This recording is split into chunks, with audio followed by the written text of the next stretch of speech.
posturing in the Persian Gulf, heated rhetoric from both capitals, sanctions tightening like a vice around the Iranian economy, and a deadline firm and public set by President Donald Trump warning that consequences would follow if diplomatic progress was not made. Tonight, it appears that warning produced results, at least temporarily. According to reports from multiple senior officials and diplomatic sources, negotiators from both the United States and Iran engaged in a series of intensive back-channel discussions over the past several weeks. These talks, conducted largely away from public view and facilitated by trusted international intermediaries, culminated in a mutual agreement to observe a 2-week ceasefire. Officials say the agreement is designed to create breathing room, a window of calm, within which more substantive and permanent negotiations can potentially take root. Details are still emerging at this hour. However, sources familiar with the discussions indicate that the ceasefire includes a temporary halt to certain provocative military activities in and around the Persian Gulf region. Iranian-backed forces in various proxy theaters are also reportedly being asked to stand down during this period. In exchange, the United States is said to have agreed to pause specific escalatory measures,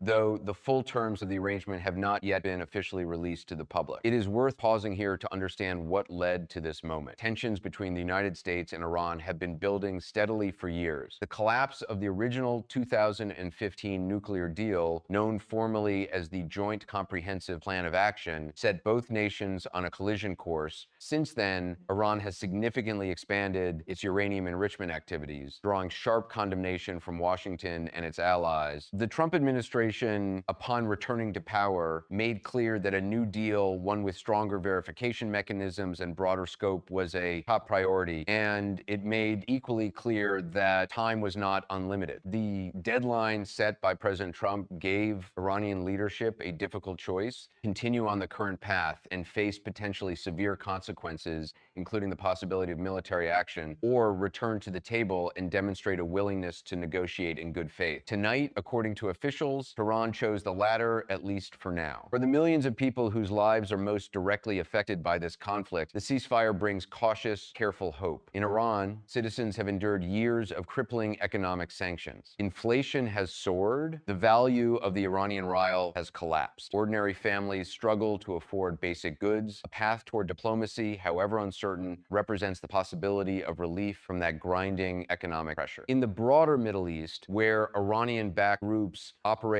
across multiple countries, including Yemen, Iraq, Lebanon, and Syria, communities living in conflict zones have long borne the human cost of regional proxy warfare. Aid workers and humanitarian organizations operating in those regions say any reduction in hostilities, even temporary, can have immediate life-saving consequences. Hospitals can resupply, displaced families can move with slightly less fear, relief convoys can move more freely. In the United States, the agreement is being received with measured optimism. Analysts and foreign policy observers note that 2 weeks is a very short window. It is not a deal. It is not a resolution. It is, as one senior official described it, quote, a pause with purpose. The real test, they say, will come in what follows, whether both sides use this period to make genuine progress, or whether the ceasefire simply expires and tensions resume where they left off. Official statements from Washington have been carefully worded. Senior administration officials have acknowledged the ceasefire publicly, framing it as evidence that President Trump's pressure campaign is producing results. A spokesperson for the National Security Council said, according to reports,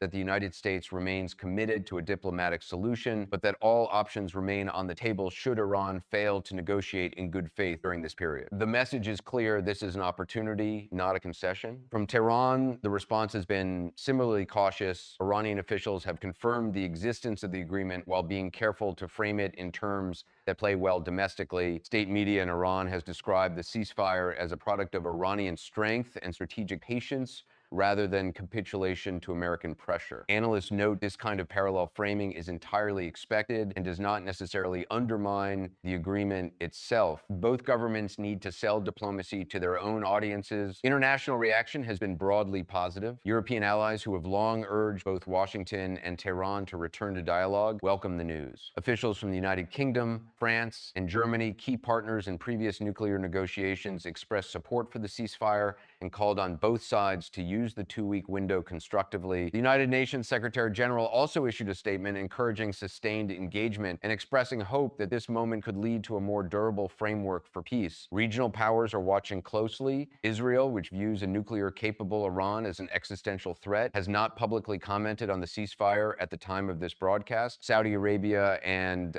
the Gulf states, which have their own complex and evolving relationships with both Washington and Tehran, are monitoring developments with great interest. The outcome of these negotiations could reshape the security architecture of the entire region for years to come. It is important to note, as we continue to follow this story, that ceasefires between adversarial nations are inherently fragile instruments. They require trust that has not yet been fully established. They require restraint from all parties, including from non-state actors who may not be fully under the control of either government. And they require that both sides come to the negotiating table not merely to buy time, but with genuine intent to reach an agreement that holds. History offers both cautionary tales and reasons for hope. Diplomatic breakthroughs often begin exactly like this, with small steps, provisional agreements, and cautious optimism, slowly giving way to something more lasting. Whether this 2-week ceasefire becomes the foundation of a historic deal,